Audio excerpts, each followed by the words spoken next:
بسم الله الرحمن الرحيم. اهلا بكم في الحكايه بالبلدي. امبارح طلعت اشاعه كبيره على الفنانه الكبيره انغام انها مريضه سرطان الثدي. انما امبارح كانت انغام في حفل في العالمين، وهو مهرجان العالمين.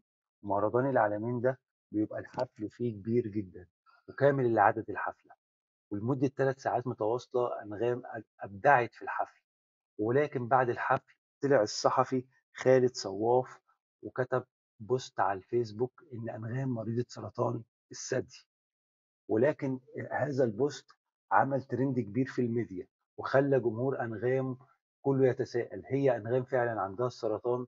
ولكن طلع الموسيقار الكبير محمد علي سليمان وقال إن أنغام زي الفل ومش عندها أي حاجة ولا مرضى بأي حاجة، هي كل الحكاية إن هي راحة تعمل فحوصات على البنكرياس في ألمانيا، وبعد كده هترجع تاني وتكمل ألبوماتها الصيفية للأغاني الجديدة والألبومات الجديدة بتاعتها.